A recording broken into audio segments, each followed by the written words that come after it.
Hello and welcome, everyone. This is day 2 of the President's Cup 2025 here at UT Dallas.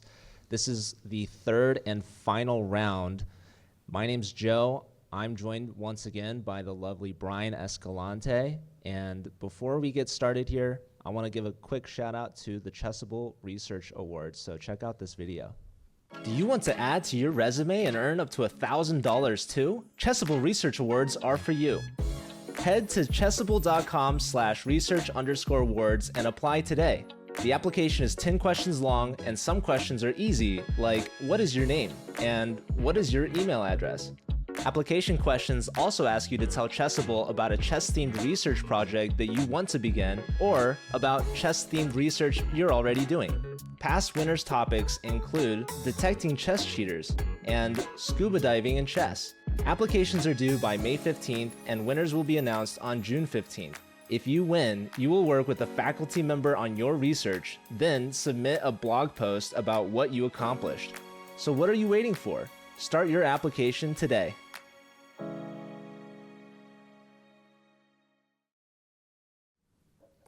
So that was the Chessable Research Awards. You can do ! Chessable in the Collegiate Chess League Twitch chat to learn more. And now let's get into the action here. This is a very exciting day because it's the last round and it's going to determine who actually wins the President's Cup.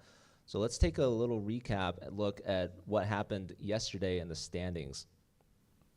So here we see we've got Webster at the top as well as St. Louis University. They're both tied with 4.5 points each. They both were able to get a win against the Texas schools, and they both had a draw against UT Rio Grande Valley. So then we have UTRGV with 4 points. They had 2 draws in both of their matches. And then we have UT Dallas at the bottom, who lost both their matches, 1.5 points in both times. So they have 3 total points. So with that being said, Brian, let's take a look at the games here. What are your thoughts so far? Who do you think is the favorite to win? I don't think there's a favorite, honestly. I will say the matches are pretty even, and overall it's going to depend on who controls their nerves better, I will say. So I think that's going to play a key factor in this last round. Usually, actually, these kind of tournaments end up deciding in the last round. Like, you rarely see someone who dominated the whole tournament. And last year, if I'm not mistaken, I think it was also deciding the last round. They won 2.5 to 1.5. So I think we're going to have some exciting games today, Joe. So let's take a look at them. For sure. I definitely agree. This is going to be the most exciting round. And I think we really have to focus on the SLU versus Webster matchup because definitely. I think if either team wins that, they're going to win the whole event. No, definitely. So why don't we jump into the games? Let's first start with I would say the match that will define the tournament, right?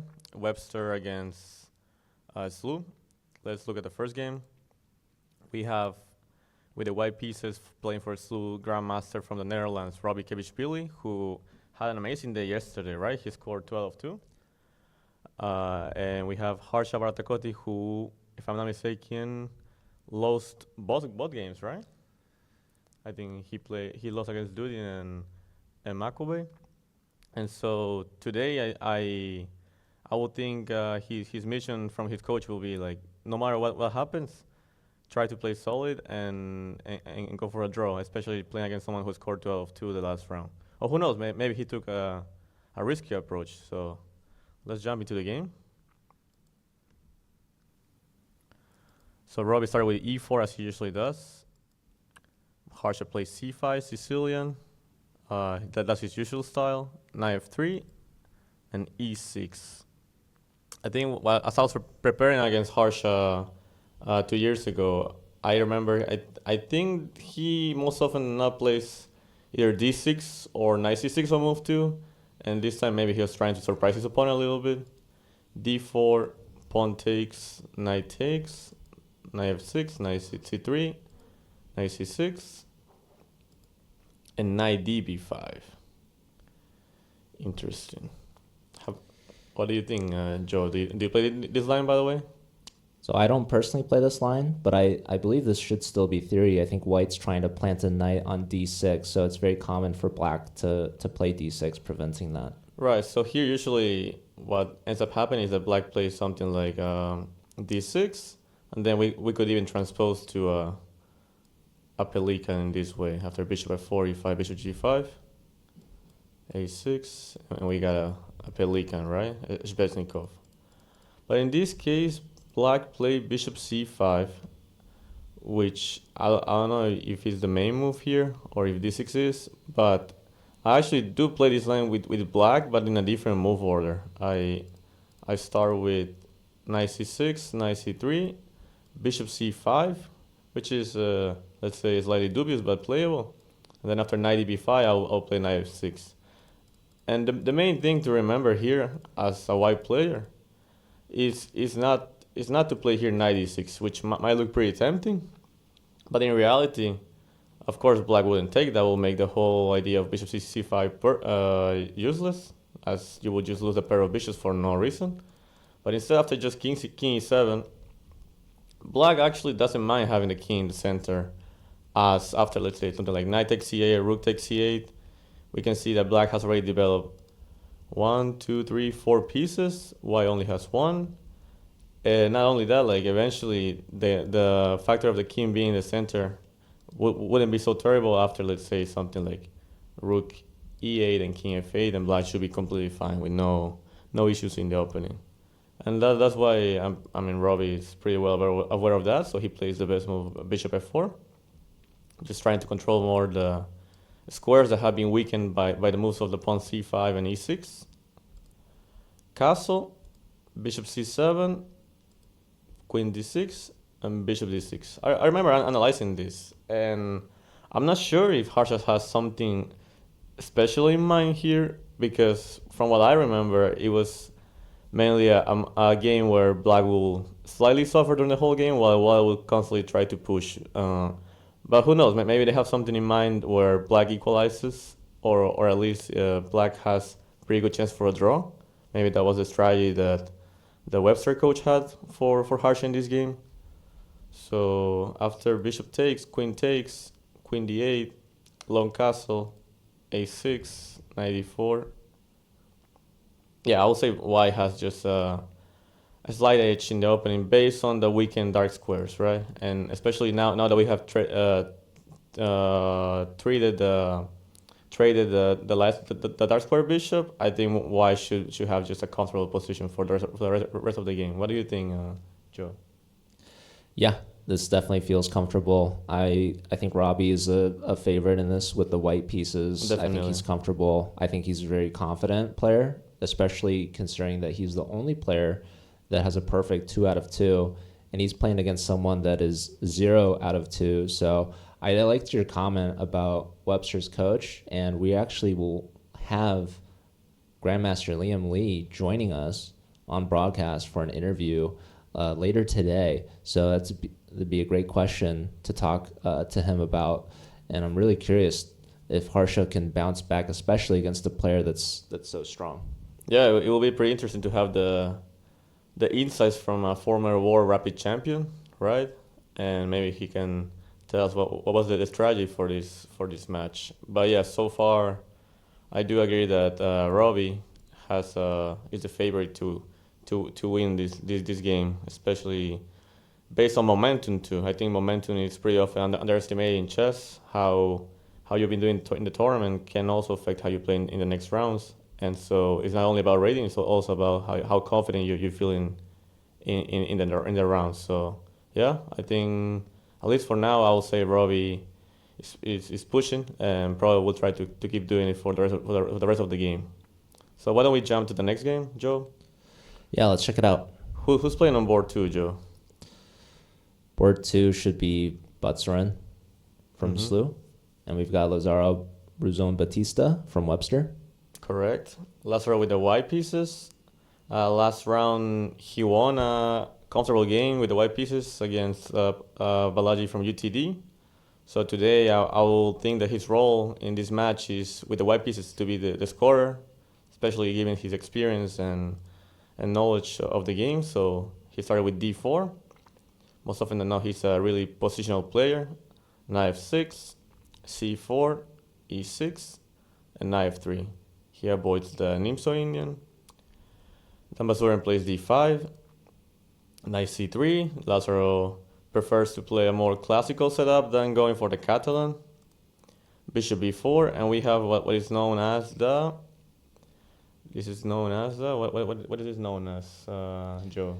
I was hoping you would know. You know what's funny? I always forget the name of this opening of this defense with the black pieces. I think it's called. It's not Rosal. No, it's not Rosalimo. Does anyone know in our audience what is this called? No, it's probably here in the game tab. Openings. Ragozin, that's the word. Yeah, I knew it started with that R. I just forgot about it. But yeah, it's Ragozin defense. Basically, I mean, here in general, black has many options. He can either play knight bd7. He can just play the normal Queen's Gambit decline with bishop e7. He can even play c5 and try to transpose to a semi-Tarrasch. But the Masurian decides to play the bishop b4, the Ragozin. Lazaro plays queen a4. Move to try to take advantage of the development with the bishop b4. Black is forced to play knight c6, which in general, black ideally would like to avoid putting his knight in front of his own pawn before moving the c pawn, but in this case, because of concrete reasons, he's not able to. White plays e3, short castle, and queen c2. And this is the current position. I think we're gonna have just a slow maneuvering game here. I think Lazaro will try to push as much as possible with the white pieces, but it's definitely not gonna be an easy task to convert if that was a hope before the game. I think it's gonna be a fight. What do you think, Joe? Who will usually take on this kind of structure? Do you prefer white or black? I mean, I've been preferring white, I feel like, most commonly, but actually in this position, black's already castled. White still has to get that light square bishop out, and usually you don't want to move it twice. If you move it too soon, they could take on c4. You could spend another tempo, but I hate to interrupt the analysis here, but I have to just point out we have the President's Cup actually in the room with us. The Dallas coach, Julio, has brought it in. I wonder if we can maybe bring it up here and show the audience. Look at this, you guys. This is gonna be crazy. This is a huge trophy. Maybe we can get the full shot. Look at this. Have you held this trophy before? Unfortunately, no. Neither have I. I hope my utility team will hopefully at some point hold it. So yeah, it is a very nice trophy. So this is what's at stake here today. This is what's on the line. This is the 2025 President's Cup. So quite a trophy. This is much larger cup than I was imagining. Not as big as the Stanley Cup, but almost as prestigious. No. I'm a big hockey fan, in case you guys didn't know. But thank you very much, Julio. I'll set this aside. And yeah, these players, I don't know if they've seen it yet either, but the winning team will come here for the award ceremony after the round. So yeah, a lot of these teams would love to hoist this cup at the end of today, but only one will deserve it. So we'll see who earns it. I'm expecting it to be one of these St. Louis schools because they are in the lead, but it's very possible that they could potentially draw each other and maybe one of the Texas schools can catch up to them. Yeah, so actually UTRGV is only half a point behind these two schools. And also we mentioned yesterday that mathematically speaking, UTD could still potentially win the Final Four if they were to win their four games in this round. So yeah, I mean, we will see who gets the trophy at the end of the day. Yeah, if SLU and Webster draw 2-2, then UT Dallas doesn't even need a 4-0 sweep. They could get 3.5. I guess it would be a three-way tie. Correct. In that scenario. And we could have another three-way tie if UTRGV wins their match 2.5 to 1.5, and the two St. Louis schools also draw 2-2. So I wouldn't know what happens in that three-way tie scenario, and we have two of those potentially. but it's very likely that one of these St. Louis schools will win, and we'll have to see. Also, maybe maybe UTRGV doesn't beat Dallas, and then I don't know what happens if SLU and Webster draw, because that's a two-way tie. We can probably get that information after the break. I know, I'm looking at Alexi. Okay. So essentially, we've highlighted two three-way ties, and then there's a two-way tie between SLU and Webster, possibly. But we'll see. We'll see what ends up happening. Lots of potential options, so no team is mathematically eliminated. Dallas could have a sole win at first place with a 4-0 sweep and a tie between the two St. Louis teams. So anything's possible at this point, and I'm excited to see what happens. Definitely. Let's keep looking at the games to get a better idea of how the match might develop. Let's go to board 3. I think, as I said, Lazaro against Dambastrin will be a slow positional maneuvering game. In board 3, we have from SLU Grandmaster Nico Lisi with the white pieces against Yasser Perez. And let's take a look at how this game started. It was e4, c5, knight f3, d6 Sicilian, d4, pawn takes, knight, queen takes d4. Interesting. The Hungarian variation, if I'm not mistaken. Knight f6 and bishop g5. Yeah, this is clearly preparation by the Georgian Grandmaster, as this is not a typical move order. I mean, there's probably ways for black to equalize here comfortably, but that's what Nicolis is playing for the human factor and trying to make Yasser feel uncomfortable from move 4, right? So let's see, knight c6, bishop b5,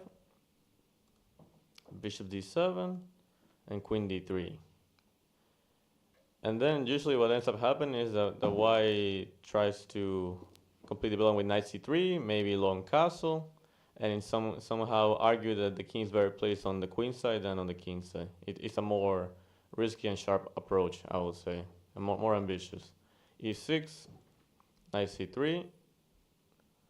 And now also something I want to point out with the idea of having the bishop on g5 is that whenever black plays bishop e7, sometimes, not always, but sometimes we can take on f6, and then if black takes with the bishop, this pawn on a6 will be weak.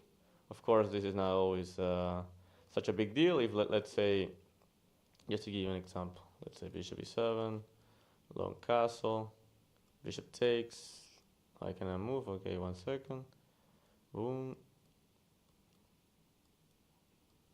And now bishop takes, queen takes, bishop takes c3. Let's say pawn takes. If white wins the d6 pawn, but then he needs to break his structure in this way, maybe it wouldn't be that terrible for black. Let's put it this way. But it's always something that he needs to keep in mind. And also, this will be even more. It will be even stronger if, let's say, I castle king side and then I take on d6, as I wouldn't mind having my structure broken on c3 if my king is on g1, right? But yeah, I mean, I will say in general, like, he's posing problems. The game continue. e6, knight c3, and Yasser went for queen a5. Maybe also sometimes hinting at long castle. Sometimes also maybe wants to bring the rook to d6 first before playing bishop e7. Nicolisi continue with no move yet. He's still thinking. This this gives me a clear sign that they're both now out of book. And I'll say it's gonna be a pretty fighting game too. I think this is gonna be a critical game. I don't think this game will end in a draw, if you ask me. What do you think, Joe? Who will you take here usually? Do you prefer the black side, the white side? I definitely like white. You know, you've got the knights on the classical developed squares. You've got the bishops both out, pressure on black's knights. You've got the white king with the luxury of choice, castling long or short. So lots of flexibility. I love this is kind of a textbook sort of opening position that you Right. would teach to get your students to get to a fully developed position. Black still has to develop the bishop, probably with castle short.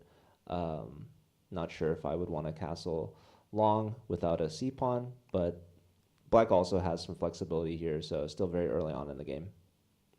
Yeah, definitely. And I think this is a critical moment for Nicolisi. I think as soon as you get out of your preparation and you have the feeling that your opponent's last move might not have been the most precise one, it's a good moment to take your time, take a deep breath, relax, and try to find the best continuation as you know that if you sometimes if you relax and you play too fast, you might lose your chance to play for the edge. And I think that's what Nicolis is doing right now.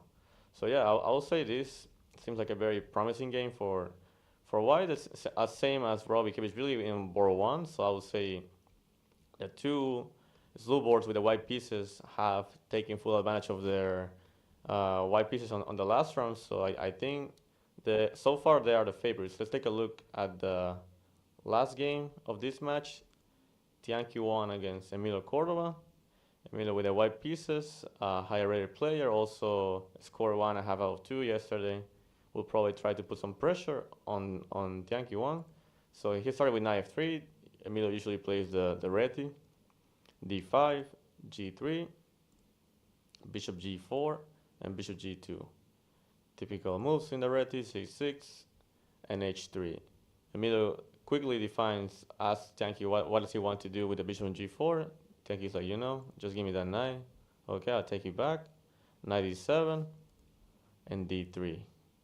So yeah, in general, in these structures, I would say black usually is fine with giving up the pair of bishops in order just to get a solid pawn structure and an easy development. That's usually how these sort of positions go. And black will try to somehow exploit his pair of bishops, while at the same time it won't be an easy task due to how solid the black position is. So after e6, bishop g2, bishop d6. I'm gonna assume Emilio will most likely castle here, although he might be thinking twice before castling. Maybe he's worried about some kind of h5, h4 quickly. Maybe that's a plus that Tianqi has by not castling so soon. But in general, I think this will also be some sort of slow maneuvering game due to the point structure. Who would you usually take on this position, Joe? Well, I'm a big fan of the bishop pair for sure. Uh, so that being said, the light square bishop, you can see there's compensation with all the pawns on light squares for black. They've got that pyramid structure, that triangle that we looked at yesterday as well. Oh yeah. So interestingly, all three lower boards for Webster have gotten 1.5 out of 2 points. Tianqi is only half a point out of 2. So the board 4 for St. Louis is struggling. Similarly, Harsha, top board from Webster, is also struggling with 0 points. So it's interesting to see how these teams line up. I think that maybe Emilio could be the favorite, especially considering Grandmaster versus International Master. Emilio has the white pieces against the black pieces. And I also know Tianqi ended his game the earliest in the previous round. And we were talking to his coach, Var Kobian, yesterday, who definitely talked to him about his position, his game. And so I'm really curious to see if Tianqi can make any adjustments here against Emilio, because Emilio is a very strong player, as we know, because he's from Peru. Facts. So I think Emilio might be the favorite. What do you think? I think Emilio is definitely the favorite in this game, but overall, I would say that Slu is the favorite in this match based on how the games have developed so far. I think the two white boards that Slu has are going to put a lot of pressure on Webster, and then I didn't really see Lazaro getting as much edge as the players from Slu did with the white pieces. So I think so far Slu is definitely the favorite to win this match, but we will see. as we saw yesterday, anything can happen.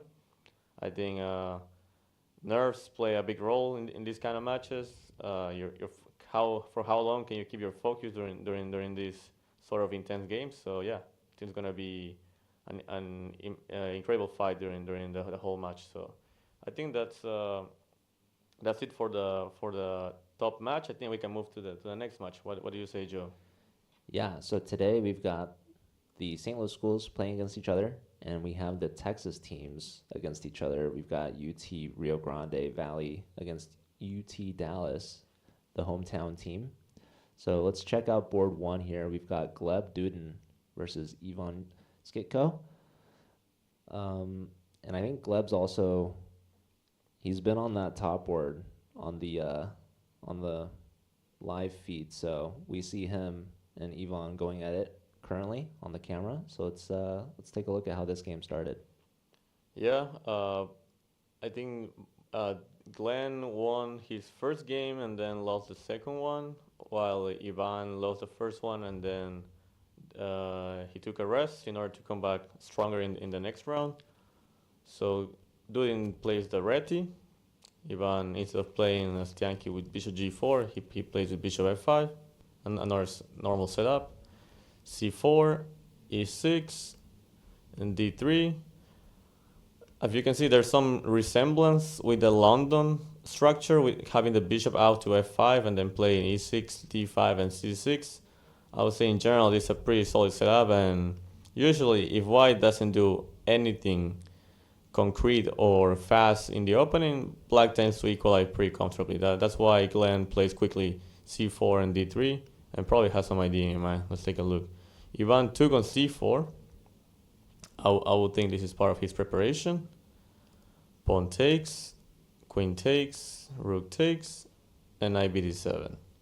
So basically, the black player decided to reach this endgame, which is probably slightly preferable for white. At the same time, I would think that in his mind, he believes that he will be able to hold it comfortably. So I think it's going to be a matter if Dulin is able to put some pressure in the next moves. If not, then Ivan should be able to equalize comfortably. Let's see how the game continue. Knight c3, e5, b3. Now Dulin decides to develop with another fianchetto on b2. I think that makes a lot of sense, especially having the pawn on e5 as a possible target. Ivan plays h6, probably sometimes also wanting to stop knight g5 in case he long castles, and maybe also giving the retrieve to the bishop on h7. And this is the current position. I would say white's slightly better, but nothing crazy, and it's all going to be a matter on how much can Dulin exploit his development advantage as of right now. If not, then I think black should be able to equalize. Who will you take on this position, Joe? Who do you prefer? Well, I think I like white again because they've already castled just ahead in development. And I like the rook on the d file already. So white seems to be ahead. Black has to do some catch-up work here. But I do have a rule document. Thank you to our resident expert here. Also in charge of the Chessable Research Awards, which we showed the video of earlier. We have some tiebreak rules here. So scoring. The President's Cup is a team round robin scored by total individual points. In the event of a tie, the teams are declared co-champions. The following tie-breaking systems are for sole possession of the President's Cup and will be applied in this order. 1. Total team match wins. 2. Head-to-head outcome. 3. Armageddon. 5 to 4 minute shootout. White must win with 5 minutes, and black must win or draw with 4 minutes. There is no delay or increment time. Winner of a coin toss chooses color. Each team selects one team member to represent them, which is wild. Now, I don't understand how they decide if they want to go for a sole possession of the President's Cup or if they want to go for co-champions. Is that something you think they just agree on the spot? I honestly I'm not a big fan of this co-champions thing. Honestly, I think there should always be a winner. I mean, that's why it's called a competition. But I mean, I guess as we have seen, this has happened even in another chess tournaments like the World Rapid. Was it World Rapid or World Blitz Championship? I think that was the Blitz. The Blitz, yeah, but with Magnus and Nepomniachtchi, which honestly I wasn't a big fan of that outcome. But yeah, hopefully there's no co-champions. Hopefully we have some fights until the end, and we can have a clear winner. So yeah, I think that will be the ideal thing. Yeah, I think even looking at like if there's a two-way tie between uh, Webster and Slew, they would still be tied on the first two tie breaks, the team match wins, which they would both have won, and they'd also be tied in the head-to-head because they just drew each other, assuming Texas and Texas also draw. Um, that would leave them with the Armageddon choice or the co-champion choice, which we would all want to see Armageddon. I think if you're Slew, I think you got to go with Robbie as the team representative. And if you're Webster, who would you go with?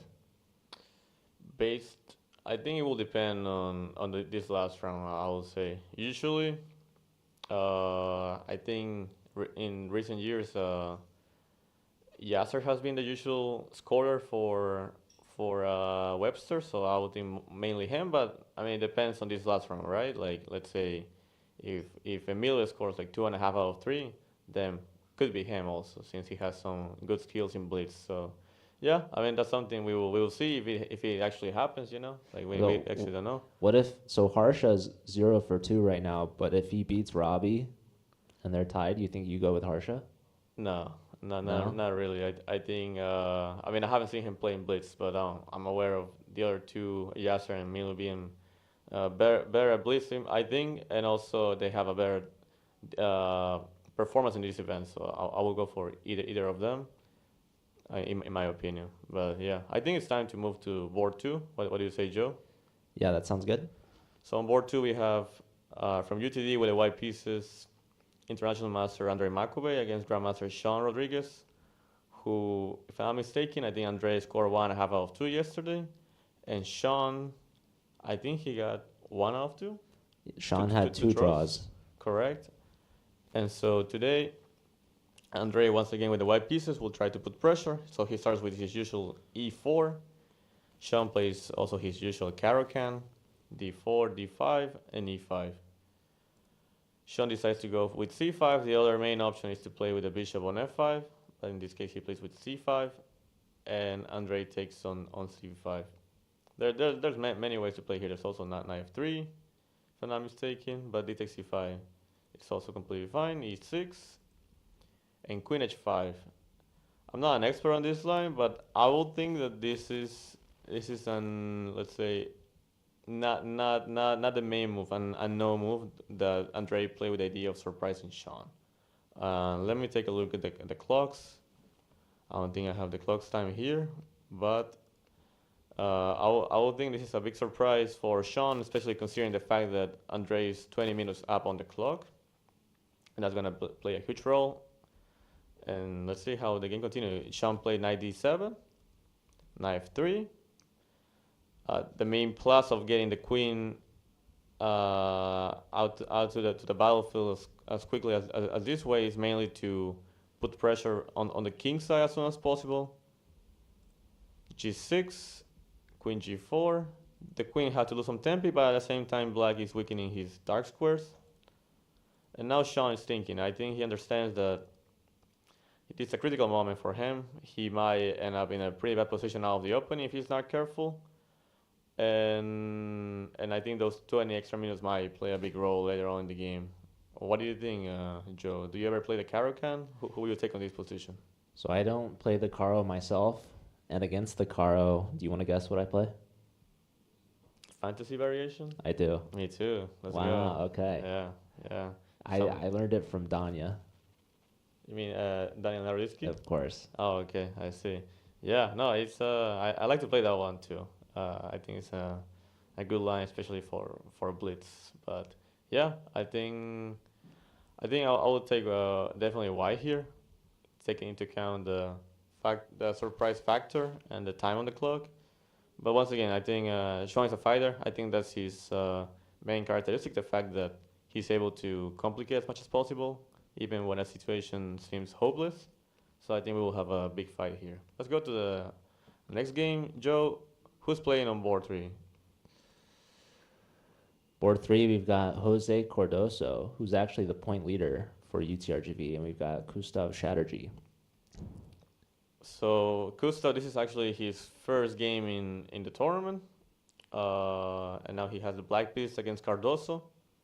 His main goal, I think, will be to neutralize the scorer from UTRGV.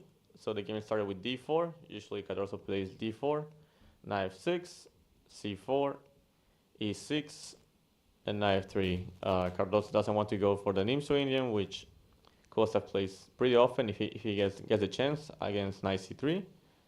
He plays d5, knight c3, and Gustav also goes for the Rogozin. But Cardoso decided not to play queen a4. Instead, he went for c takes d5, defining the situation in the center as soon as possible. Pawn takes, and bishop f4.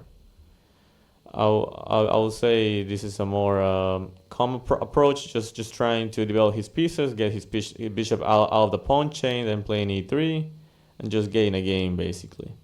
Knight e4, a pretty concrete move. Rook c1, knight c6, interesting, and knight d2. I'm gonna guess that Cardoso has all of this prepared. I would think, based on how quickly he's playing, and also how, let's say, unnatural this moves look from a human's point of view. And I think that's mainly what he wanted to achieve in this game, since UTRGV, basically, in order to get some chances to win this event, they need to win by 3-0, by 3-1, or 3.5 to a half at least, I would think.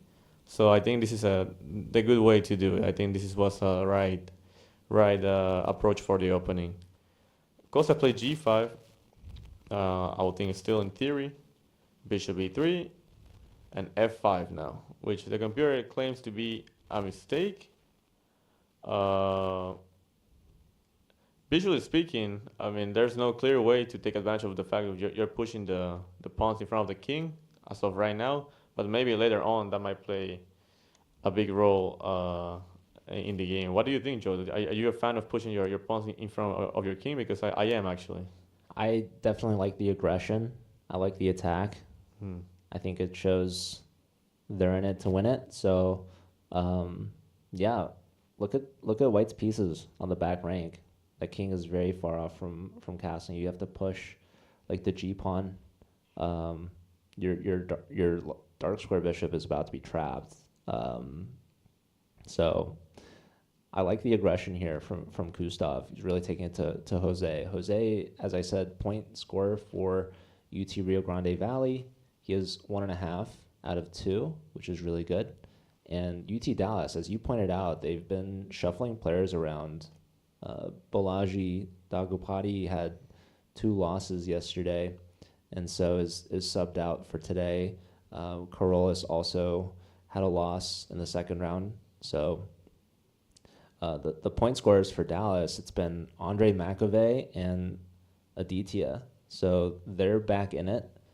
These are players that Julio trusts and has put in the lineup. And so I'm really excited to see if Dallas can really try to get as many points as possible. Like you said, they have to get at least 3.5 to have any chance to win the cup. Yeah, I would like to point out in this position that even though the computer says f5 is a mistake, I'll say that if White can prove that it's a mistake, it's probably in the next couple of moves. If not, then if Black is able to consolidate, having pushed in this way and not being punished, probably he will get a comfortable position. So I think it's a matter of momentum in this moment. Let's see how the game continue. He took on e4, apparently the best move. F takes e4. Now, White doesn't need to worry about his bishop getting trapped with f4. a3, bishop takes, and rook takes. So I will say the opening has gone pretty well for Cardoso, taking into account the fact that he got a pair of bishops. Not only that, is that this pushing the pawns in front of the king has not really paid off. I will say, based on the fact that it has just weakened his position. Now g5 is a target. The king could potentially be a target. The c5 is also something that black needs to worry about. As let's say after a move like queen c1, winning a tempi attacking the pawn, and also making sure that the knight cannot move as the c7 pawn will fall. So probably white will continue his development with something like g3 and bishop g2 and then castle. Continue by some f3 in order to open the position to exploit the fact of having a pair of bishops. But yeah, I would say overall white has a pretty comfortable position here with the white pieces on move 10. So yeah, I think definitely Cardoso will try to get the full point in this position. Costa played rook g8, and now we have Cardoso thinking probably he was still in prep until the last two moves, and now I think he's gonna take his time to decide how's the best way to proceed with the white pieces. What do you think, Joe? How do you feel about this position? I definitely like it. I like your idea, queen to c1. Maybe it's not as strong now that the pawn is defended twice. Correct. But I like your idea of fianchettoing, trying to get the king castled, and then an eventual f3 all seems like a solid plan. Also, I was just looking if we had an opportunity, queen c1, we're maybe even considering some exchange sacrifices. You get a pawn and also a check, maybe a fork, but probably a bit much. I also wanted to point out Jose has barely used any time off his clock at all. So that really shows his level of confidence right now, especially with the white pieces. And Gustav is already below an hour. So having spent over 30 minutes to essentially no time at all from Jose, I think this is going to be a very difficult game to hold for Gustav in the long run.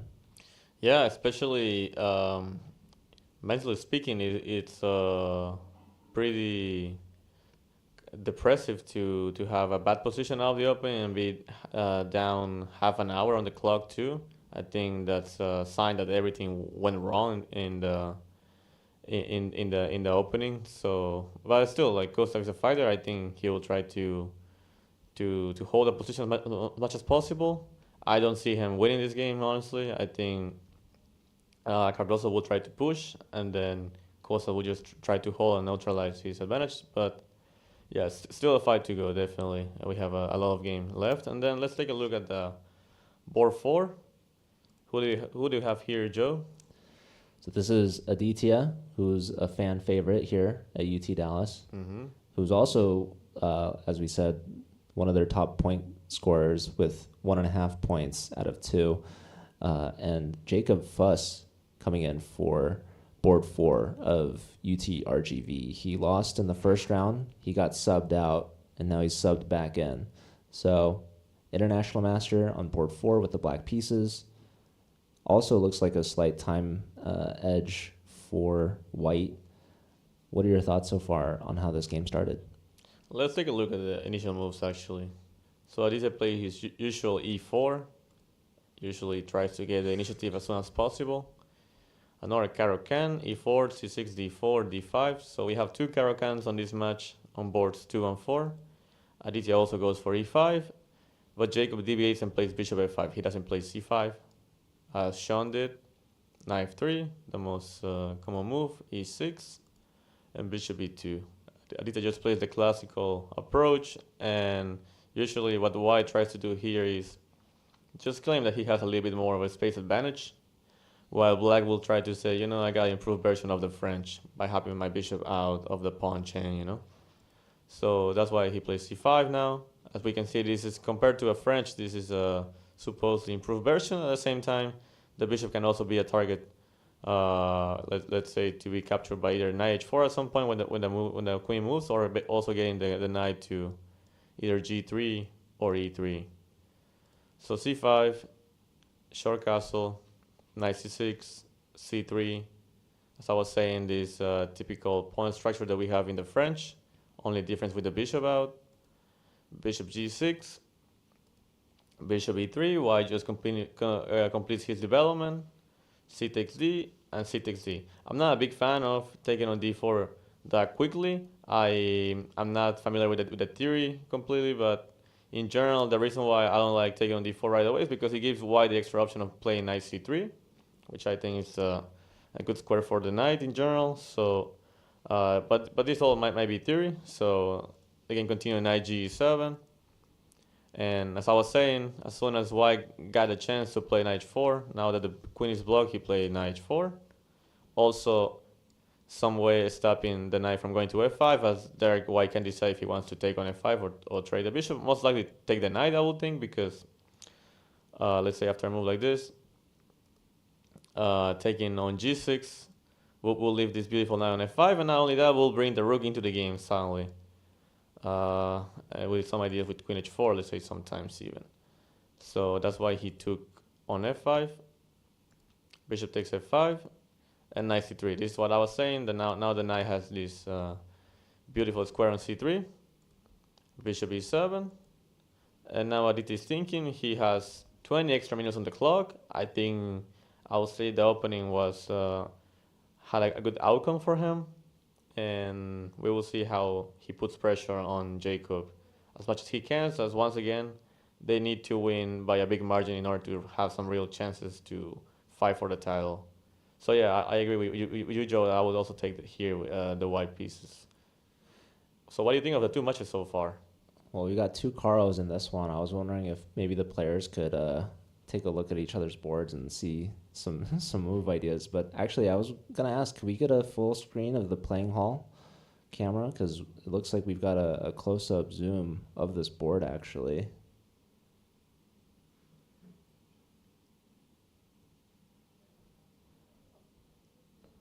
Actually, all right, the camera's been moved back to the St. Louis matchup. It looks like we're just getting some a pan shot. We're going board to board, so it's a good look.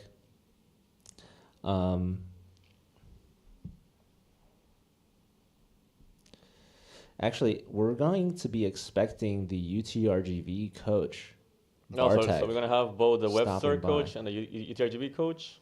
Yeah, not at the same time, but we'll start with Bartek. We might have the Israeli champion again. Who knows? Potentially, Potentially. if he's in the house. Yeah. We might have Jim also. Maybe. Yeah, shout out to our live audience here. The best speaker in Texas, right? We've got some catering as well. If only we could give some of the catering to the Twitch audience. Speaking of which, shout out to Waxy Caps if you've still been lurking around. Elliot Alderson chest. Do you know who that is? No, not really. I'm pretty unfamiliar with Twitch. So he is actually, that's a fake name. That's one of the slew alternates. So that will be who? Shelov. Oh, overall. Okay. Oberoi, that's right. Yeah, national master. Shout out to Shelov. So you really exposed him basically. Now the whole community Everybody, knows. Shelov streams. People should go check him out. Strong player from the Collegiate Chess League, obviously on the slew team. He plays against Danya sometimes on Danya's stream. Okay. Another streamer, we've got Sack Checkmate, international master Alex Katz, who tuned in yesterday, saying that the audio is better today. So shout out to our production team. And we've got Chalato, AJ, Speech S, who also streams, and Ashuel. Appreciate everyone tuning in. Hopefully you guys are enjoying the show and stick around to see who wins the President's Cup today. I think it's going to go to St. Louis, so they're going to have to lug this giant trophy on their flight. And if they are co-champions, then they can take turns sharing it. Maybe they even have the same flight home.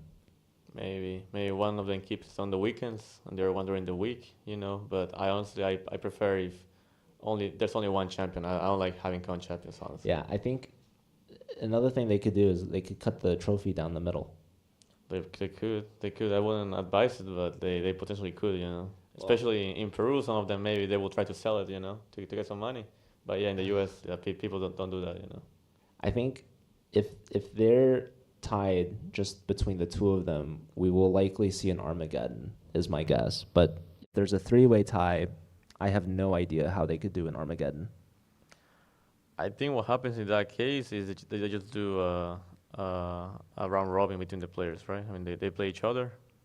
But honestly, I don't think we will get to that point. Most likely, we will have a champion after this round ends, I would think. All right, well, let's hope so. But in the meantime, we have the head coach from UT Rio Grande Valley, Bartek, has arrived. Welcome in.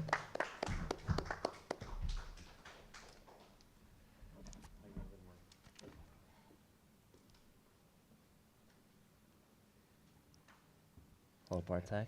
Good to see you again. Good to see you. All right. So, Bartek, we've known each other for quite some time.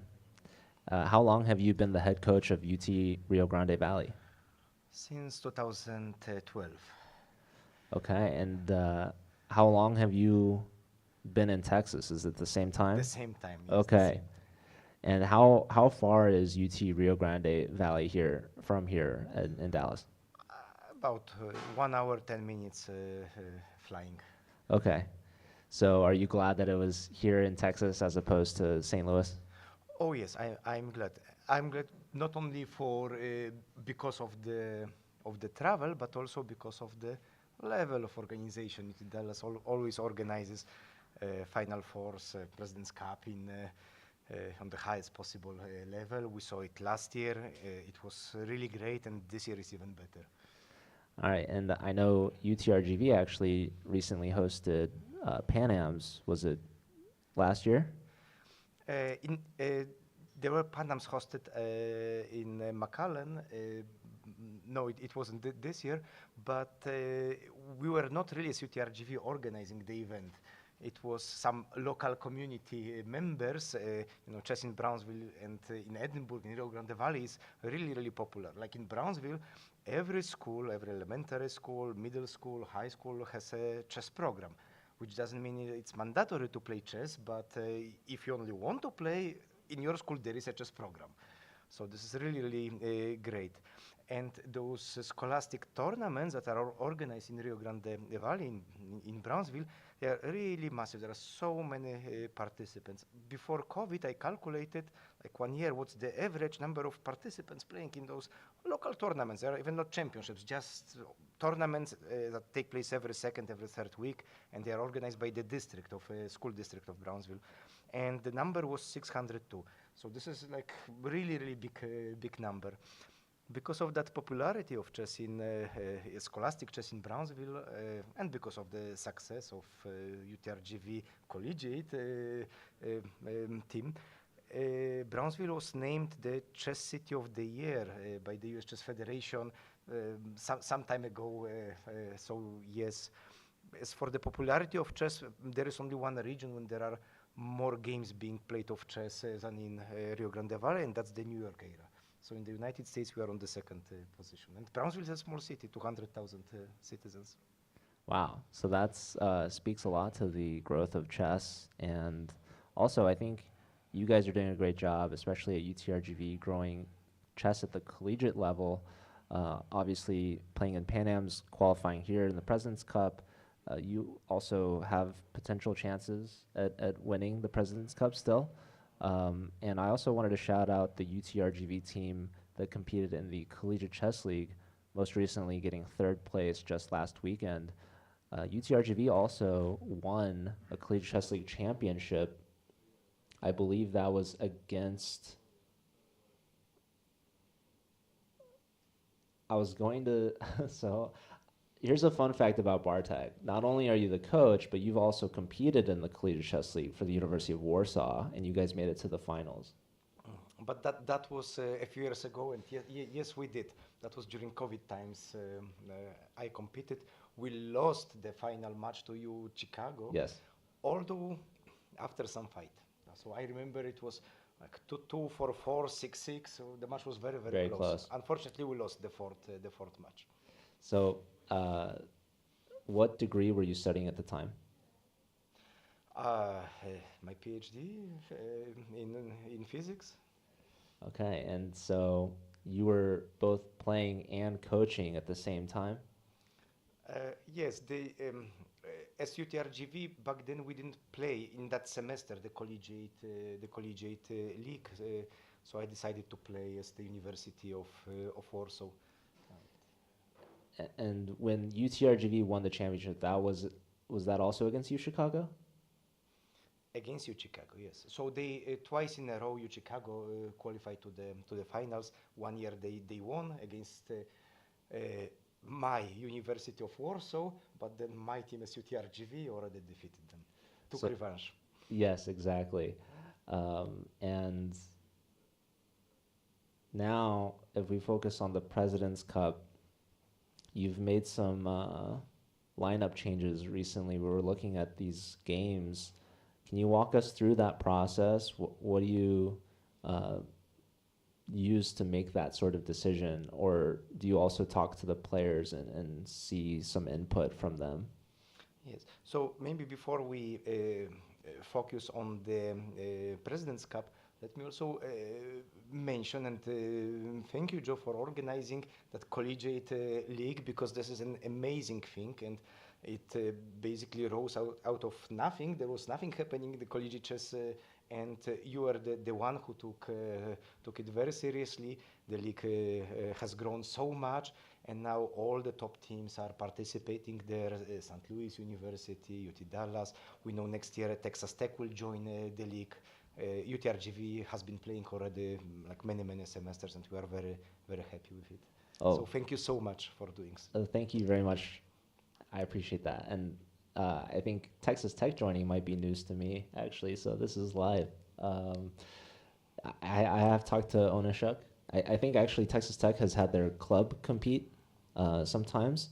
So yeah, I'd love to have all the scholarship teams competing. I think that would be a very exciting playoffs for sure.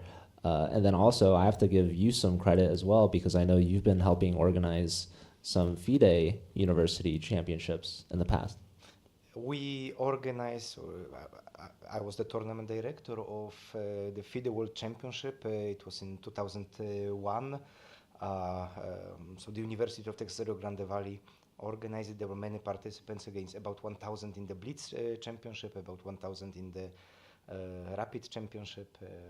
Both events were very successful, and as FIDE, I know we are looking to organize it again.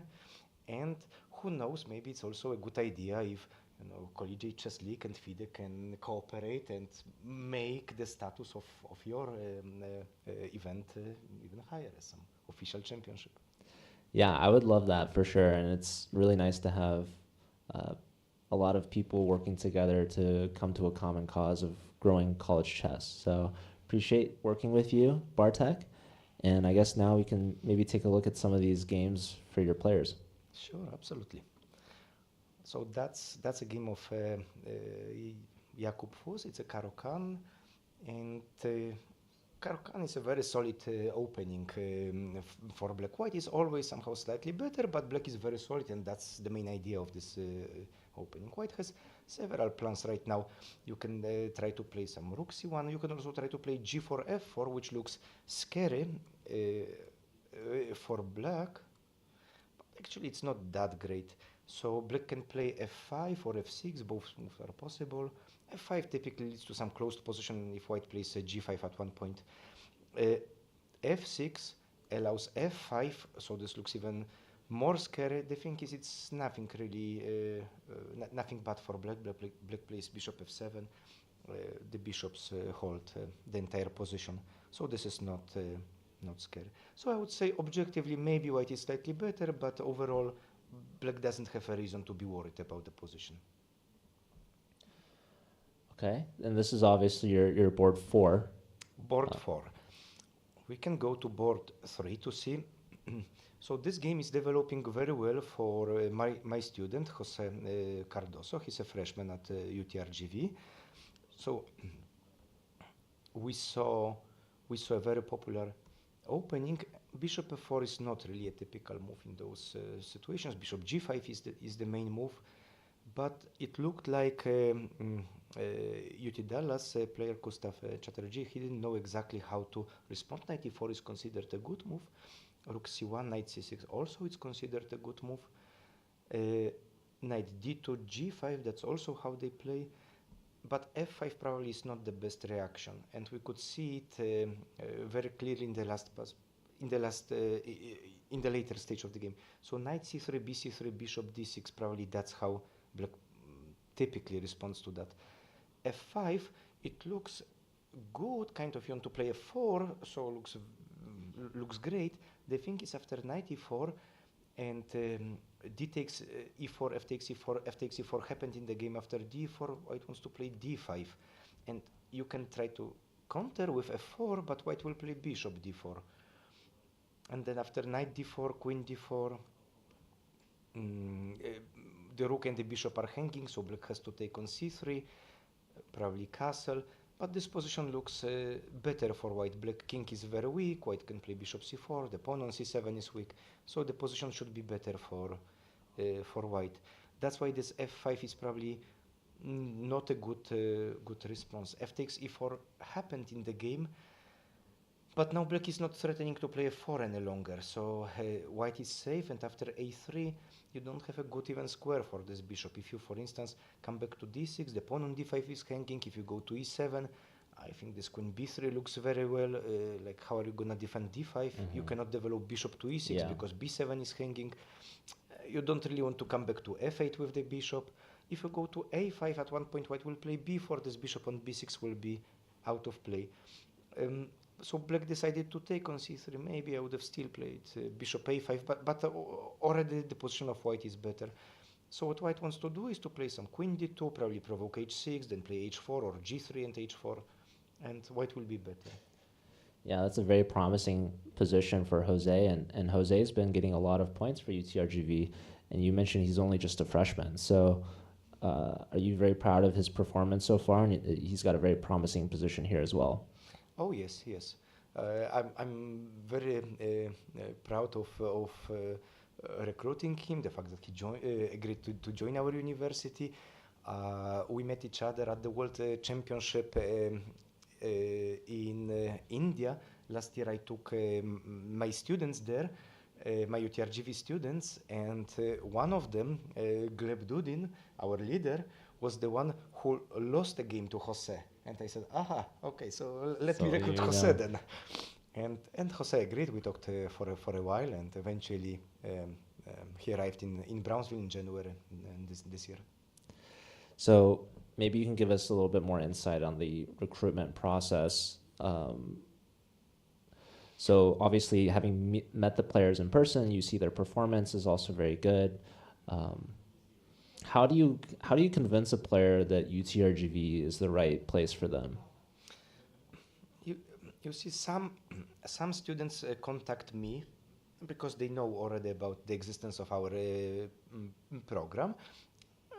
Sometimes my students are the ones that contact some new generation of students, their colleagues, their younger colleagues, saying, look, we had such a great experience at UTRGV. We highly recommend you to contact Coach Bartek, and maybe there will be a spot for you. And that's how the conversation starts. And sometimes I am the first one who initiates the contact, like in the case of Jose. And very often it happens because I travel with students for tournaments. Recently, I've been to Romania for the European Individual Championship. I had some conversations there. Last year, I went to India. 2 years ago, I came with my students to Mexico for the World Championship under 20, and I try to see whom I can potentially recruit and who might be interested in joining UTRGV. Of course, not every person wants to join a university, not everybody wants to study in the United States, not everybody wants to study at UTRGV, but there are many people that would like to, and very often it's a great both for the students and for the university. That's really awesome that sometimes the players will do the work for you and help you with the recruitment process. So let's take a look at your next player. We've got Sean Rodriguez Lemieux from Canada. Yes, It's it's not only about the recruitment. It's very nice because if they are recruiting well, if they are encouraging their friends to join UTRGV, it means they really liked it there. Otherwise, why would they? Exactly. So this is very very nice when I see, and it's not only one or two examples. That really we have a group of students who have already recruited their friends. At least made that first step. They spoke to them. They asked those students to contact me. So I truly appreciate it, and I'm very happy because it means we did a good job then.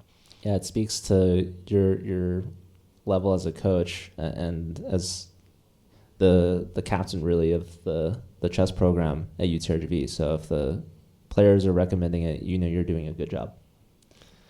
Thank you. So let's look at board number 2. So this was a Caro-Kann. There was a transposition to some French structure.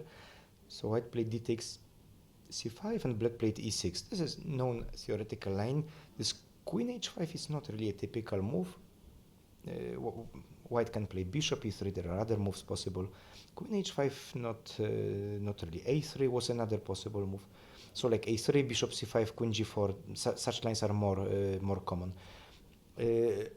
Queen h5 not really, but this move definitely deserves attention. So what's the plan of white? White wants to play knight f3, bishop d3 and castle, and the fact that the queen is on h5 will help white develop some initiative on the king side. Of course, it's much easier to attack when your queen is around. So white wants to make some attack with the queen, with this bishop on d3 later, and with the knight on f3. So this move definitely makes a lot of sense. Knight d7. Black could have taken on c5. I don't know exactly what the plan of white was, because one of the problems in such positions is how do you defend the f2 pawn, because you are not castled yet. You lost a tempo by making a move with the queen instead of developing your knight. If your knight had been developed, you would have castled. Now what you do? But I think white wanted to play some knight h3 right now. So you can protect that way, and later after castle, this knight anyway goes to g5 or f4, so white should be fine. Instead of taking on c5, Sean played knight d7. It's interesting. So his idea is to attack e5, and you can very clearly see it by this move g6. G6 weakens dark squares, but what Sean wants to obtain is to attack e5. And so knight e7, knight c6, then maybe queen c7, then bishop g7, and attack e5 as much as possible. So he's not even thinking about the c5 pawn. He prefers to capture the e5 pawn. So this will be a very interesting game. I can already see it, and everything can happen in this game. Yeah, it looks like Sean can really put a ton of pressure, as you mentioned, both the queen and the bishop joining in, along with both knights. It's going to be very difficult to defend the e-pawn, and I kind of like the idea, the mentality going for the e-pawn as opposed to the c-pawn, and black will have a 2-0 pawn majority in the center. Mm-hmm. And on board 1, we have this encounter between Gleb Dudin and the leader. Ivan plays board 1 for UT Dallas. And this was a bit surprising outcome of the opening. I'm not sure if any of two expected that position. So I don't think they expected they would so early in the game trade queens and go to some endgame. This endgame is considered as maybe slightly better for white, but very solid for black. So usually black doesn't really have problems in going into that endgame. Black played knight d7.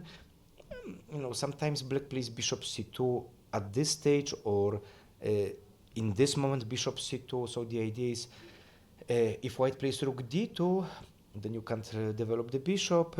Also later bishop b4 will be pinning the knight. So this bishop c2, and then after rook d2, bishop g6. Some people do it thinking that the g6 is a better square for the bishop. Black played e5. This is, I would say, an unusual move. Maybe it's not a mistake, but it's unusual move. I wouldn't do it myself as black. It potentially give some target for white, so white should play b3 and bishop b2, and this is what happened in the game. White did play b3, and then you need to defend this pawn, and you don't want to advance it even more. It will become a weak pawn, and if you want to protect it on e5, it's not that simple to do so, unless you succeed in playing f6, but at this point your knight is on f6, so the things are not that simple. So let's see what happened. Black played h6. h6 is with the idea, so after knight h4, you can come back with your bishop on h7. You don't have to come back on e6. It's a different question whether it's a good plan or not, but I'm explaining the idea standing behind this move h6. So probably after knight h4, he even wouldn't go bishop h7 immediately. He would have played this bishop c2 to force rook on d2. Rook on d2, again, is not really well placed because of some bishop b4, some pins. Then you can come back bishop h7. I think this is that was the plan of black. But white doesn't have to play knight h4. White played bishop b2. It's a very good move. Black castle alongside. It's all good. But there are some issues with this pawn e5, and that's what white instantly did. Knight a4, attacking e5. You see, you don't have bishop d6. You can play rook e8, but you would prefer to keep your rook on the open d file. Rook e8 happened in the game. Again, you probably don't have choice, because you cannot play e4. That weakens too much the position. Later, you will probably lose e4 at one point of the game. If you play... Well, and you don't have f6, because again your knight is on f6, so black was not on time to build that structure with f6. So now after rook e8, rook c1, I like this position for white. I think white is somewhat better, but of course this is not over, and there is still lots of happening. What white will gonna do is white will try to go with the knight to d6. Now the question is which knight? Well, the one from f3. It will go knight d2, knight c4, knight d6. Another plan can be a3, bishop a5, b4, and then knight going to d6. Or maybe a3, b4, and somehow trying to break with b5, try to open the position on the queen side, because black has a king there. So potentially I can see it as some position with chances for white to win that game. But of course, this is not a winning position for white. It's still lots of fight, but it is better for white. So Gleb Duden yesterday had a really tough game against Robbie in round 2. Ended up losing that in with the white pieces. What advice did you give to Gleb after that game in going into this third round? Could we see that game? Yeah, you can scroll down maybe. Around, yeah, keep going down. Yeah, right there. Okay, so let's talk about it. Let's see this game. Yeah. Just this one, okay. So they played the Catalan, which is a standard opening for Gleb. He has played many games in Catalan, and after a6, Gleb decided to play knight e5, which is one of the lines, probably not the main one, but it's still possible. And this is all theory. Knight e4 is also considered the best move. The thing is, black can protect the pawn, so now white is a pawn down. White has some compensation. a3, I don't think it was a good move. It's probably better for white, smarter to play b3 immediately, because what Gleb did was he played a3 and then b3. I think playing b3 and recapturing with the pawn, not the queen, it's a bit surprising, but this looks stronger. Then the idea is to play knight d3. When this bishop comes back, maybe play bishop a3, trade the bishop, then you will get c5, good squares for the knight, and then indeed white has some compensation for that pawn.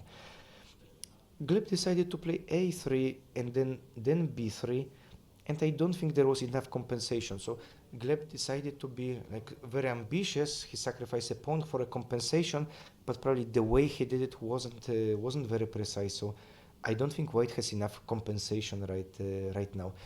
Let me mention that in last year and 2 years ago, Gleb played extremely well the President's Cup. So he scored 2.5 out of 3 in both of them. So probably, and that's why, especially after winning the first game on Saturday morning, he was in that mood. Well, let me win again and again. Maybe it was a little bit too ambitious. There was one more key moment which I wanted to show in that game. So Black got advantage, and we can quickly scroll down how the game continued. So Black is basically a pawn up in this moment. Black is better. Let's see. Now Black gave the pawn back, but Black has a very strong before pawn. If you make a move, he want to play b3. If you make a move with the rook, then the a5 pawn is hanging. Gleb played queen g4, trying to take on h6, king h8. Now maybe d5 was an interesting move. So if you play queen d5, then I can take on b4. Probably what Gleb didn't like was some b3 move, I would say. But then you can play some d6. It would lead to some complications. So probably that was a moment when he could have tried this d5. He played queen d7 instead. And rook b1, that was a mistake. He unnecessarily lost this pawn. He probably wanted to take c6. That's what happened in the game. The thing is, you see right now Black has two passed pawns. Yeah. White also has two passed pawns, but you cannot get with your d4 pawn to d6. If you could, yes, you would be better, but it's not what's gonna happen. And now what happened, yes, this king g8, bishop h6. Now White was fine, but that was the key moment of the game. His clock wasn't as fine. His clock wasn't fine. Yeah. Yes, that was the problem. We can see very clearly he had 33 seconds only, and if the position is so complicated, you need more time. And here he missed. He had a very nice idea, which was to take on g7, and I'm sure he was calculating it. It's just right now, like, how do you continue? Probably some queen h5, but those moves don't work. But White has a beautiful move, rook f6. And you cannot take it, because then after I recapture, Discovery. the queen on a5, the queen on a5 is hanging, is unprotected. So you cannot take it, which basically means that the next move I will give you check on, you need to protect somehow the pawn on f7, and I have perpetual check. So rook f6 would save the game. He didn't find it, as you mentioned, because of the time pressure. And then he took a different decision to come back with the bishop. So it's equal. Both sides have 4 points. The thing is, Black has two passers, and that what decides. That's how he lost. So it was an unnecessary defeat, and yes. But he tried again. He tried to play very ambitious. Gleb is a very pro-team person. He cheers for everybody. He supports emotionally, everybody. If a student didn't see a winning continuation, or if a student lost the game, he always tries to talk to that person and says, "Look, nothing happened. Yes, you did your best. It happens." So. Yeah, it was definitely a very close game, despite the time disadvantage. Unfortunately, he was just unable to find the double sec continuation, sacrificing both the bishop and the exchange with rook f6 would have been an absolute brilliant find in a time scramble. But Robbie, obviously, very strong player himself, winning the Collegiate Chess League Championship just last weekend, also taking down UTRGV in the semifinals in a very close match. And he's the only player here that's 2-0 right now. So he's graduating. Is that a good thing for UTRGV? Well, I'm sure other colleges will get some replacement, some other students. But yes, Robbie is definitely a very, very strong player. So, and let us remind everyone that famous game at the Collegiate Chess League, which Gleb actually played against Robbie. So what happened was they ended up in an end game, which was rook versus rook and a bishop. And they kept playing, and Gleb was defending very well up to a certain point. Then his defense collapsed. He was already about to get checkmated. and it was already checkmate in one move. It's not only like losing a rook, it's just literally checkmate in one move, no matter what you play. So Gleb didn't know what to do. He played just the last move of the game, and it turned out it was the 50 move, so it was a draw by that rule, 50 moves. Yeah, that was absolutely incredible. We watched that live on broadcast. So, have you been tuning in, watching the Collegiate Chess League broadcast when UTRGV is playing? Oh yes, I always watch. Yes. I watch all the games, all the matches. Yes. Yeah, we'll have to watch some more UTRGV matches in the future. I know you guys also do your own events here in Texas. There was a Texas State Championship recently. There was the Texas Southwest Championship. Yes, UTRGV won that event. We organize twice a year our state championship over the board. One is the Southwest Championship. One is just the state championship. We call them the Texas Collegiate Super Finals. We also organize one rapid event, rapid online event for everybody. So we have about 100 participants playing there in that event. That's really speaking to the size of Texas. Really, everything's bigger in Texas, they say. So lots of universities here, lots of talent here for sure. So it's really cool that you guys are able to host your own events, and it's pretty competitive. I know Dallas is probably up there, and Texas Tech obviously is another strong team here. Yes, they are very, very strong, and it's actually very good for all of us, all three of us, that we have each other, so we can compete against each other, and sometimes we win, sometimes they win, and it's great. You know, it would be really terrible if every time the same team would win. Like nobody would be interested in those competitions. But now, because sometimes we win, sometimes Texas Tech wins, sometimes UT Dallas wins, it's all it changes, and there is some drama at every competition. It gets it. All our competitions are very, very exciting, very, very interesting. So do you have any players that are graduating soon? Is this the last tournament for some of your players? Not the ones that are playing at the President's Cup. I did have students that graduated in December, so they were still allowed to play, eligible to play at the Pan American Championship, but already not at the President's Cup. So that weakened my team significantly, and particularly we lost our captain, Viktor Gazik, who now decided to, he graduated from UTRGV, but now he's doing masters at St. Louis University. So that was a big defeat. With Victor, definitely would have pretty good chances of winning the President's Cup. Without him, it's way more difficult.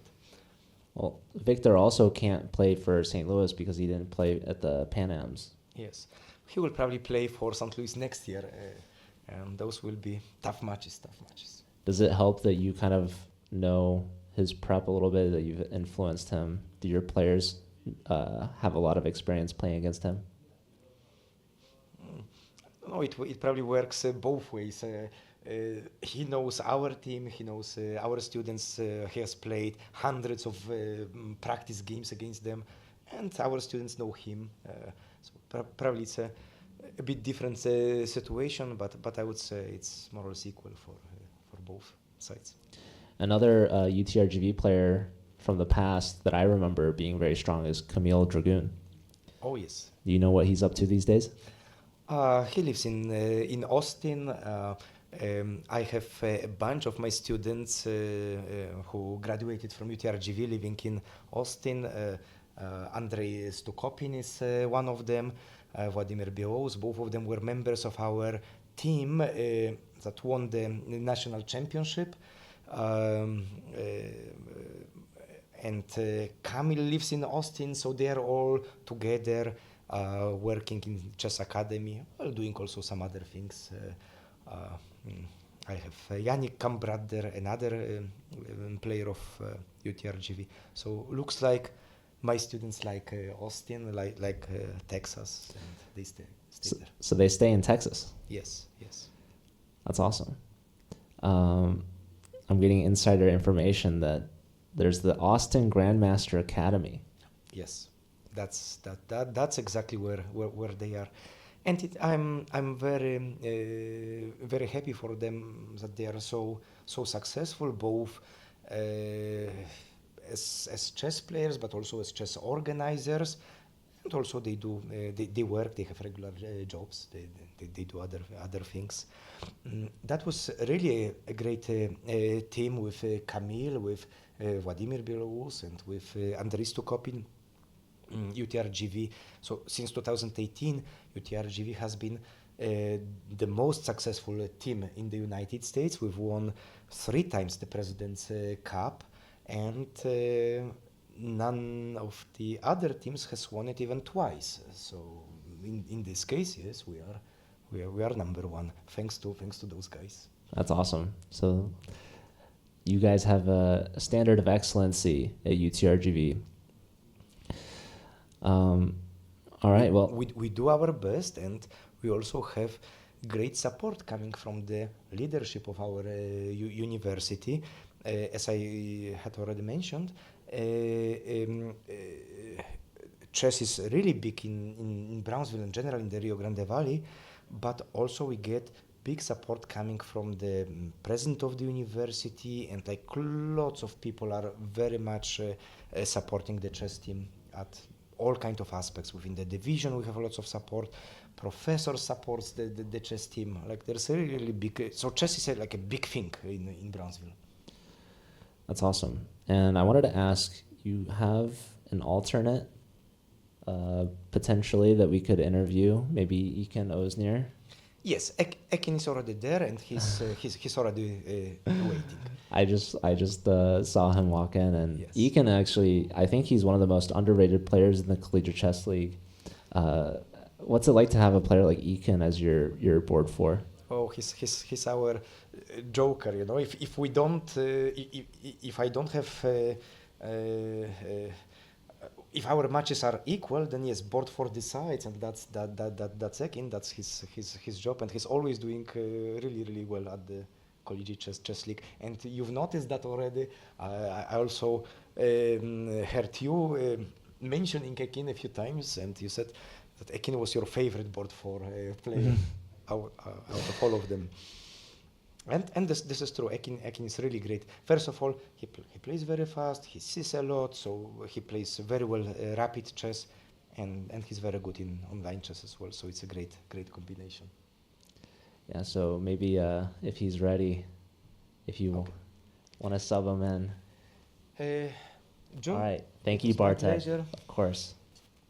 And thank you for doing everything Yes. for this collegiate, family. Yeah, thank you, and good luck to your team.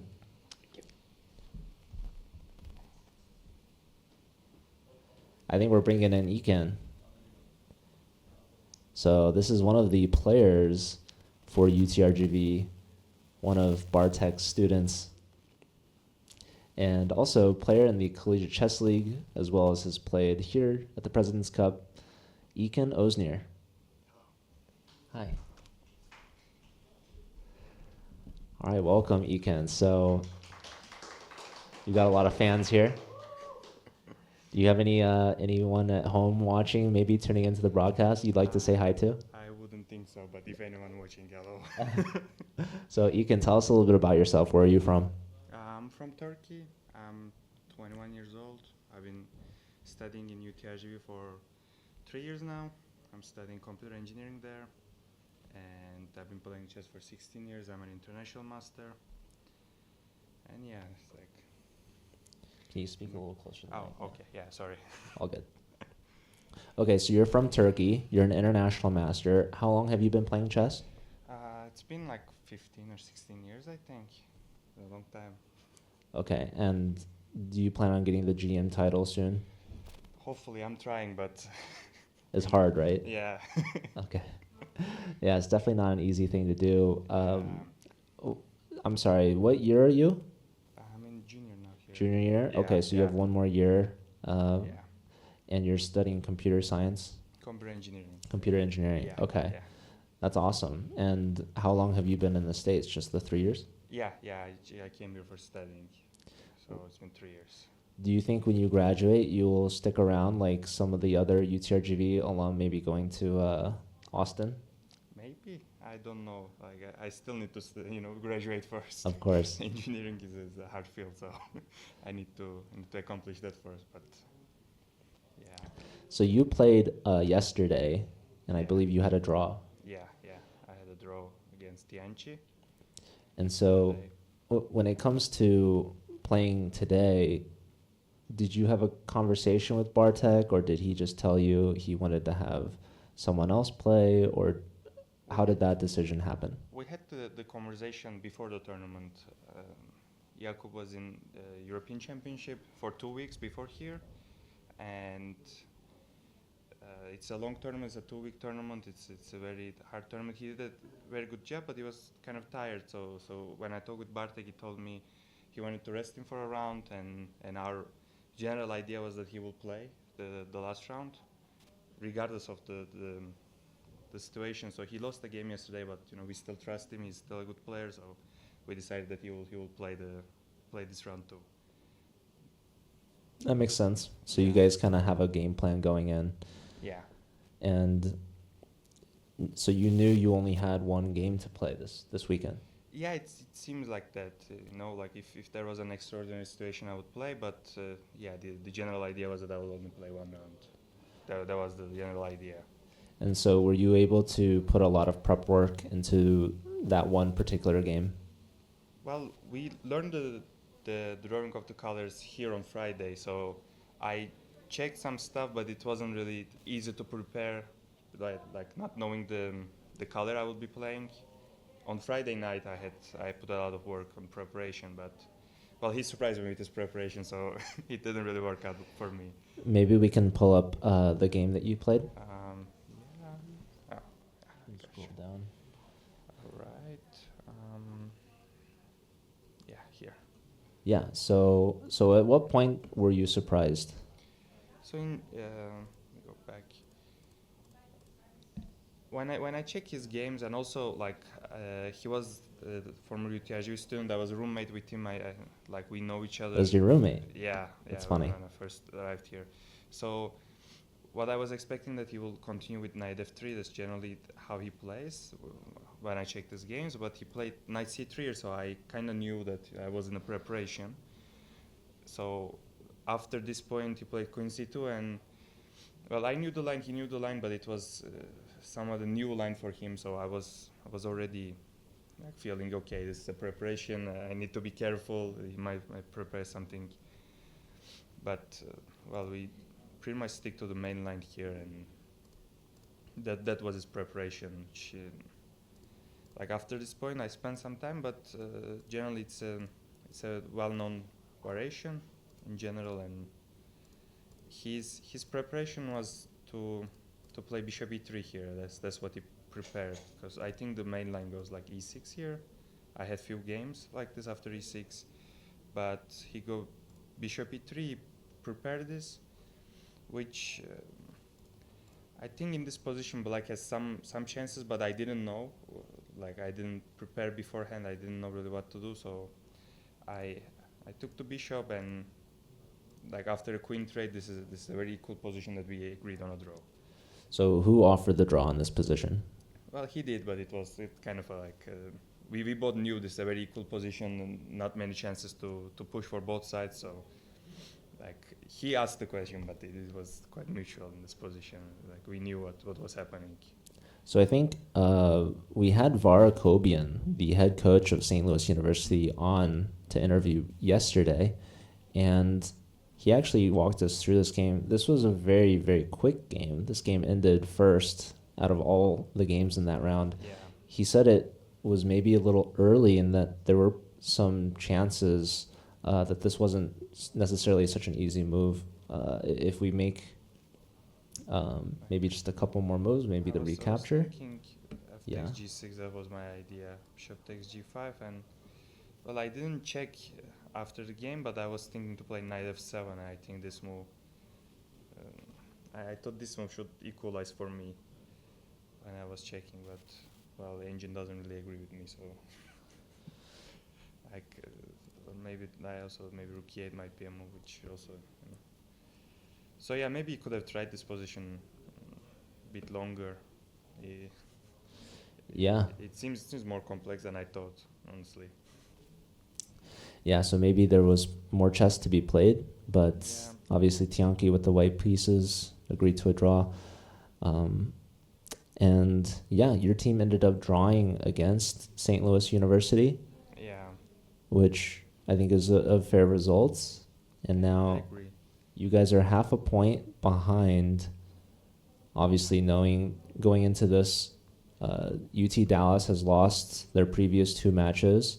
If UTRGV wins and the two St. Louis teams draw, there's going to be a three-way tie for first. Is that kind of the game plan for you guys?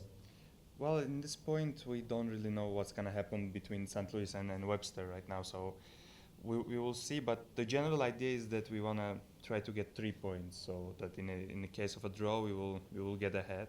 But well, yeah, generally, the general expectation was that yeah, as draw, and then maybe we can get 2.5, so there will be a three-way tie. I'm not really sure what's the rule, what's gonna happen, but at least it will give us some chance to fight.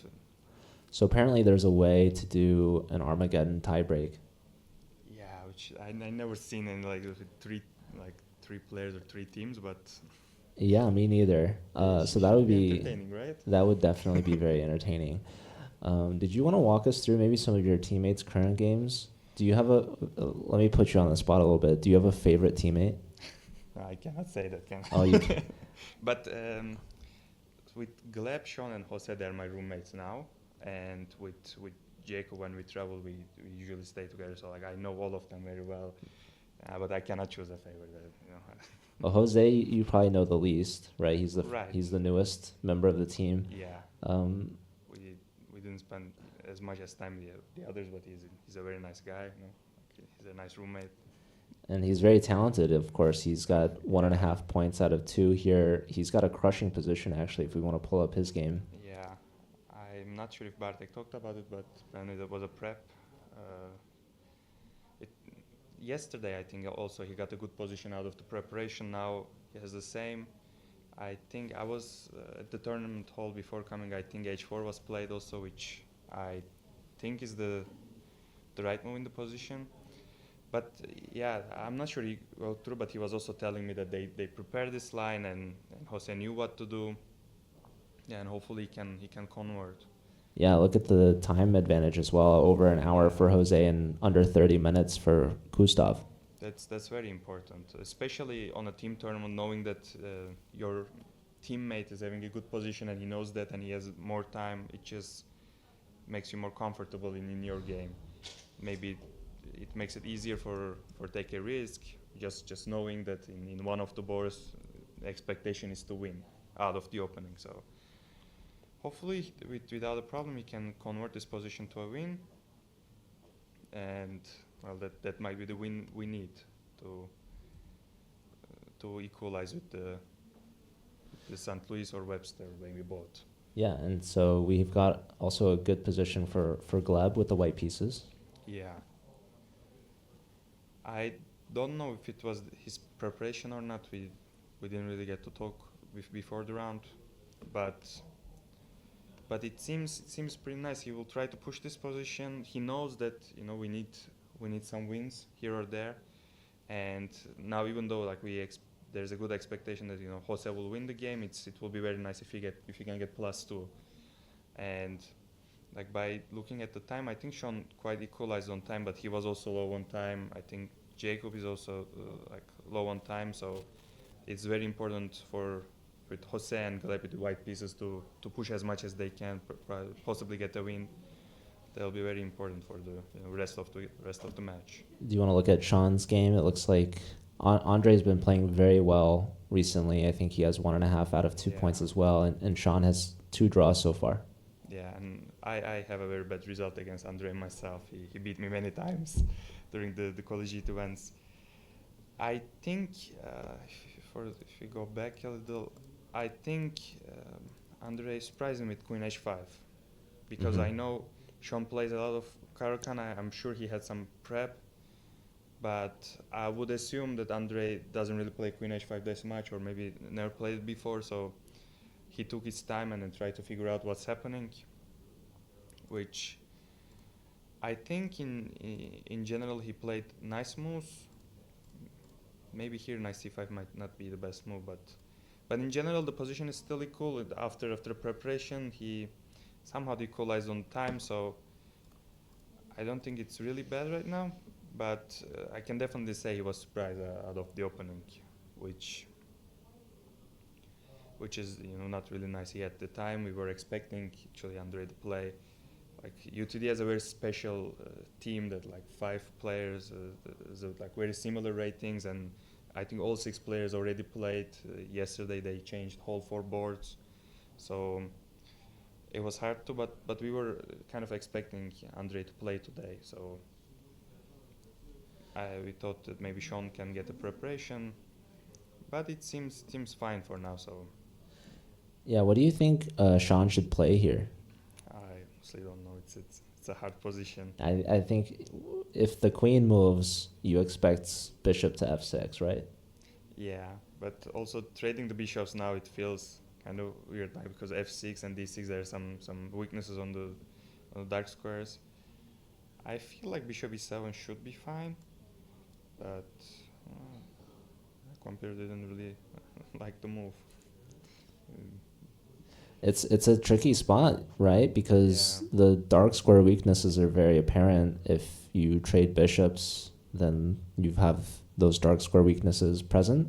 And if you don't trade bishops, well, the bishop goes to f6 anyways. Yeah, maybe something like queen b6 or queen a5, and then like he will let him to play bishop f6. He will go rook g8, and then he can go maybe knight d7 back to trade that bishop. But it's definitely a hard spot. That's why I think he's spending his time. He spent I think 5 minutes now. Yeah, it's definitely a critical moment. But we will see how he's gonna decide. So is that why you were surprised by knight takes c5? I remember, like, just before coming here, we were checking. I remember the engine said h5 is the best move. That's why, like, with the knowledge, I was saying that. But I'm not really sure. I think the one point is that if you play the same position with h5 involved, maybe after bishop g5, bishop e7, with knight e4 comes with a tempo, right? So after knight b5, knight e4 already attacks. Mm-hmm. And maybe that's a little difference, but I'm not really sure. It's just I knew h5 was the move that the engine suggested, but this Caro-Kann lines is like you need to be very precise, because it's like the development for black is not really there, but the position is solid. So yeah, we will see how Sean will decide on this critical moment. Don't know. Yeah, he hasn't played yet, so. And then I think your board for Yakub. Yeah. Have we looked at this game yet? No, not. I think so. Aditya has also been playing very well for UT Dallas. I guess Yeah. those are the only 2 players that have points for them. That's possible. 1.5 points each, right? So,